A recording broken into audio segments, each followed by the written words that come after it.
Indian herbal heritage, उसमें ये क्षमता है कि वो अनहोनी को होनी कर दे।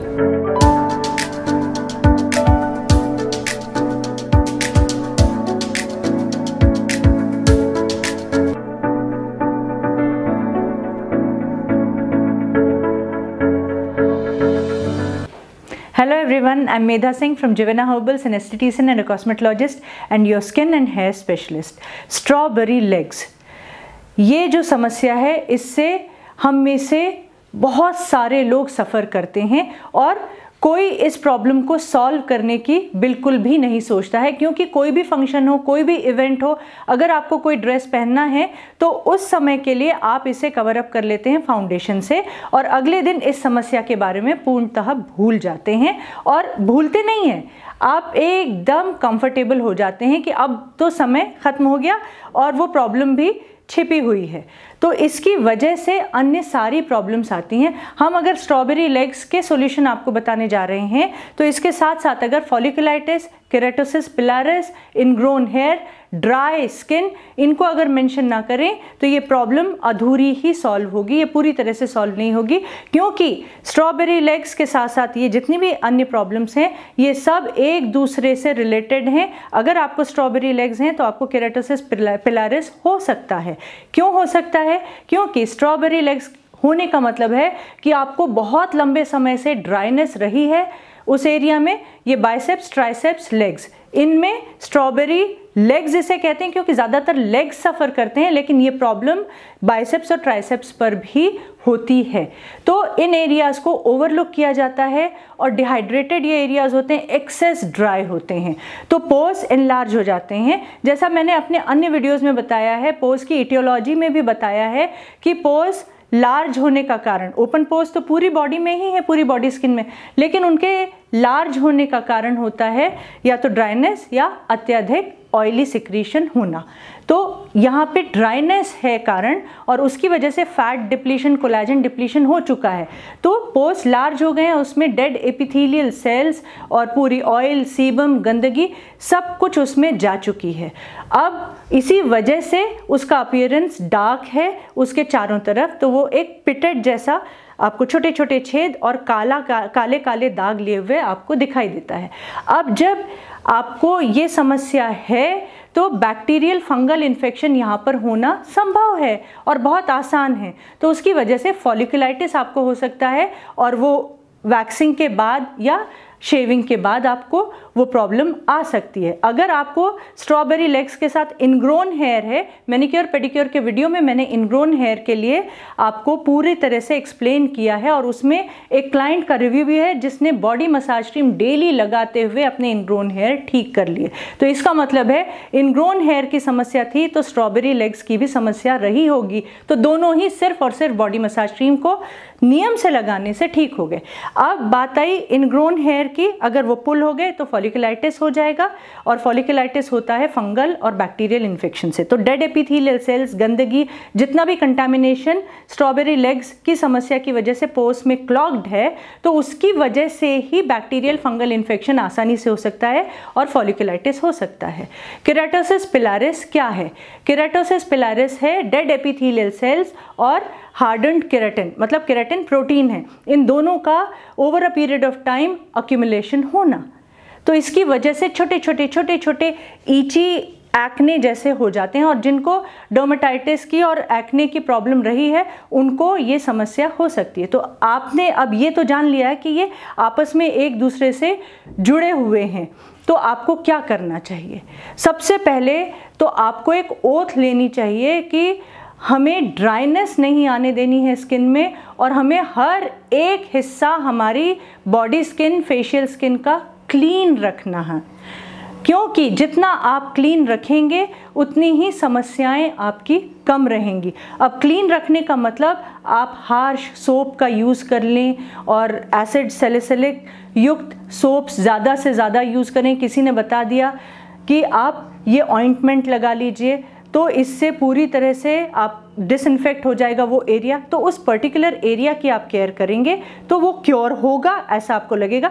लेकिन अंडरलाइंग प्रॉब्लम उसमें तो ऑलरेडी है ना, पोर्स तो कॉन्स्ट्रिक्ट अप नहीं हुए, तो वो प्रॉब्लम तो रिकर करेगी, इसीलिए उसे सॉल्व करना ज़रूरी है। तो सबसे पहले उसे क्लीन रखना, क्लीन भी इस ढंग से रखना है कि जो भी एक्सफोलिएटर्स यूज़ होंगे वो हाइड्रेटिंग भी हो। तो नेचुरल एक्सफोलिएटर्स में उपटन सबसे बेहतरीन आपके लिए साबित हो सकता है इन समस्याओं से छुटकारा पाने के लिए, क्योंकि उपटन पूरी तरह से डेप्थ से गंदगी निकाल देता है और साथ साथ उसके जो एक्टिव इंग्रेडिएंट्स होते हैं वो त्वचा को पोषण भी दे देते हैं, क्योंकि लंबे समय से वहाँ की त्वचा कुपोषण की शिकार हो चुकी है।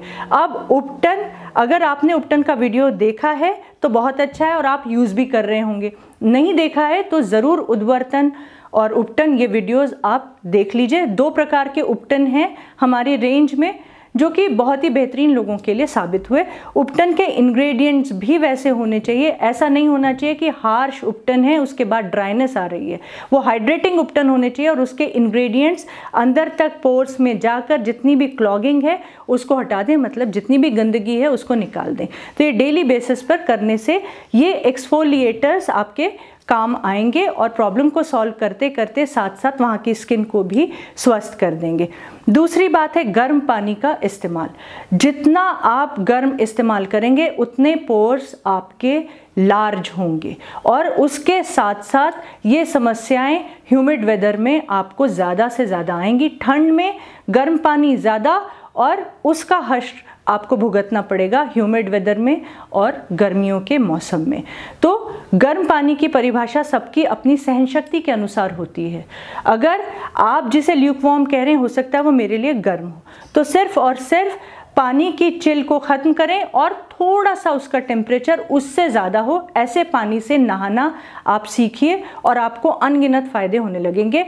मैंडेटरीली नहाने के बाद आप बहुत ही बेहतरीन बॉडी लोशन लगाइए जो कम से कम 8 घंटे के लिए आपकी त्वचा को हाइड्रेटेड रखेगा।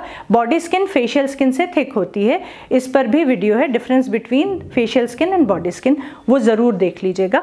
तो वैसे ही एक्टिव इंग्रेडिएंट्स होने चाहिए कि थिक स्किन को हाइड्रेट वो प्रॉपर वे में करें और लंबे समय तक करें। और दिन में 2 बार आपको ये मॉइस्चराइजिंग इफेक्ट देना होगा अपनी बॉडी स्किन को भी, विंटर्स में और समर में 1 बार।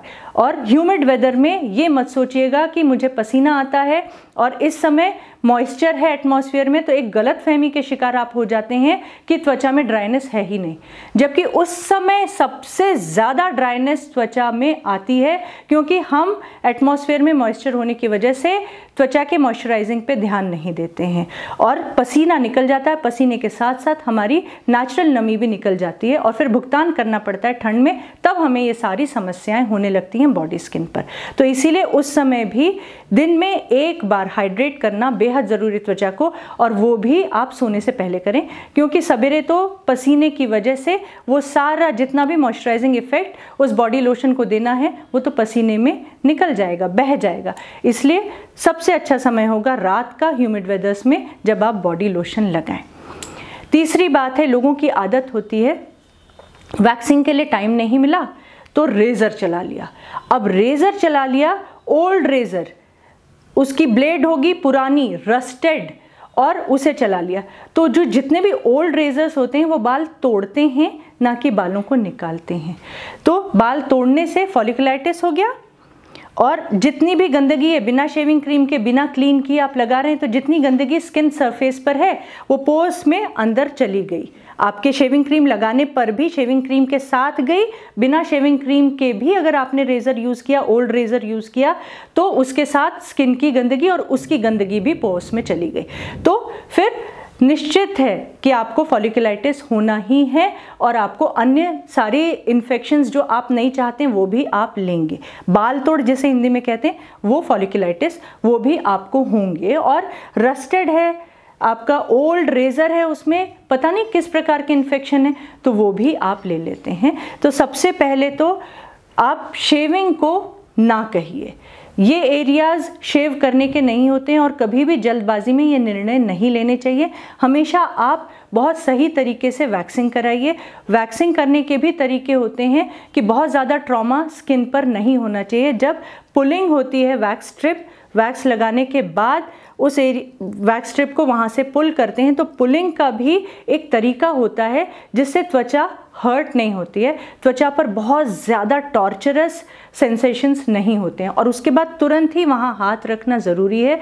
हाथ रखने से ही वहाँ का दर्द कम हो जाता है और पोर्स को भी काफ़ी कॉन्स्ट्रिक्ट अप होने में हेल्प मिलती है। और उसके बाद ठंडे पानी से धोकर उस एरिया को मॉइस्चराइजिंग करने से पोर्स कॉन्स्ट्रिक्ट अप होते हैं।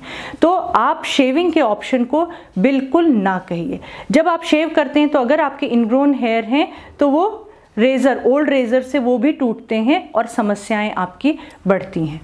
इसके अलावा जैसा मैंने बताया कि आपको एक्सफोलिएशन के लिए उपटन और मॉइस्चराइजिंग इफ़ेक्ट के लिए बॉडी लोशन का इस्तेमाल करना है और वैक्सिंग को ही अपनाएं। वैसे ही ये सलाह आवश्यक है कि जितने भी कवर्ड एरियाज़ हैं बॉडी के, उनमें आप 2 महीने में एक बार ही वैक्सिंग कराएं। बार बार वैक्सिंग से भी पोर्स, क्योंकि ट्रॉमा से गुजरती है स्किन, पुलिंग होती है, एक हेयर फॉलिकल वहाँ से पुल हो रहा है उस एरिया से, तो वो अपने साइज़ का पोर पीछे खोल कर जा रहा है, क्योंकि ट्रॉमा, एक खिंचाव की वजह से जो ट्रॉमा पैदा हो रहा है उसकी वजह से वो एकदम से ओपन हो रहा है और एनलार्ज हो रहा है। तो वैक्सिंग को इन एरियाज़ पर आप ज़रूर अवॉइड करें। और अगर आपको हर महीने वैक्सिंग करानी है तो आपको सवेरे शाम बॉडी लोशन लगाना ही है और वीक में कम से कम 3 बार उपटन लगाकर एक्सफोलिएटिंग इफेक्ट देना है। और यहाँ पर एक अनुभव बताना आवश्यक समझूंगी। हमारी एक क्लाइंट हैं, वो वीडियोस देखती हैं हमेशा। ऐसे अन्य कई सारे क्लाइंट्स हैं जिन्होंने फ़ायदे उठाए, लेकिन इन्होंने एक बात मुझे बताई कि आपने मुझसे ये बताया था कि मेरे स्किन पर कॉम्बिनेशन टेक्सचर है, पूरा कंडीशन जितनी भी है, फोरहेड मेरा ड्राई है, यहाँ मुझे एक्ने है और नोज़ पर मुझे वाइट हेड्स, ब्लैक हेड्स हैं, चिन मेरी पिगमेंटेड है। तो आपने मुझसे कहा था गोल्ड क्लेंजर और मिंट क्लेंजर दोनों का कॉम्बिनेशन तुम्हारे लिए ज़रूरी है, तुरंत एक के बाद दूसरा लगाना आवश्यक है। कि गोल्ड क्लेंजर से क्लेंजिंग करके फिर उन एरियाज़ को जो एक्ने प्रोन एरियाज़ है वहाँ पर मिंट क्लेंजर लगाना ज़रूरी है। तो मुझे स्ट्रॉबेरी लेग्स की प्रॉब्लम दिखाई दी और आपके ब्लॉग सेक्शन में जुवेना हर्बल्स के ई-कॉमर्स वेबसाइट www.juvenas.com के ब्लॉग सेक्शन में मैंने स्ट्रॉबेरी लेग्स के बारे में पढ़ा। उसमें आपने कई सारे सॉल्यूशंस दिए थे। तो मेरे पास गोल्ड क्लेंजर और मिंट क्लेंजर था, मैंने दोनों को मिक्स करके रख लिया बाथरूम में। और जब मुझे नहाना होता था तो मैं स्ट्रॉबेरी लेग्स, जो एरिया मेरा अफेक्टेड था, वहाँ पर ये दोनों का मिश्रण लगा लेती थी और 15 मिनट्स 20 मिनट्स की जो मेरी बाथरूम की एक्टिविटीज़ हैं वो ख़त्म होते तक वो लगा रहता था। और फिर उसके बाद में पानी से उसे हल्का सा मसाज देकर वॉश कर लेती थी। मैंने देखा कि 3 महीने में ही वो एकदम से कॉन्स्ट्रिक्ट अप हो गए, वहाँ की डार्कनेस 60-70% फेड हो गई। मैं ये देखकर इतनी खुश हो गई कि मैंने सोचा कि आपके मैनिक्योर पेडिक्योर के वीडियो में बॉडी मसाज क्रीम का जो मेंशन था, क्यों ना मैं बॉडी मसाज क्रीम अपने पूरी बॉडी पर ही डेली अप्लाई करके नहाना शुरू कर दूं। मैंने वो किया, मेरी स्ट्रॉबेरी लेग्स की प्रॉब्लम तो ख़त्म हो गई। अनइवननेस स्किन टोन में, एक्सपोज्ड एरियाज़ में वो पूरी तरह से ख़त्म हो गई और छोटे छोटे दाने मेरे बैक पर बने रहते थे और मेरे ऊपरी हिस्से, हाथ के जो ऊपरी हिस्से वहाँ बने रहते थे, एक रफ सरफेस लगती थी। एक अलग लेवल पर मेरी स्किन चली गई, ये उनका वाक्य था। और जब मैं कोई भी अच्छे ड्रेसेस पहनती हूँ किसी फंक्शन में तो मेरा कॉन्फिडेंस बहुत ऊपर रहता है और मुझे लगता है कि हाँ, ऐसे ही कपड़े पहनूँ कि जिसमें राउंड नेक हो आगे पीछे और स्लीव्स बहुत ज़्यादा लंबी ना हो। I should show my skin, ये उनके शब्द थे।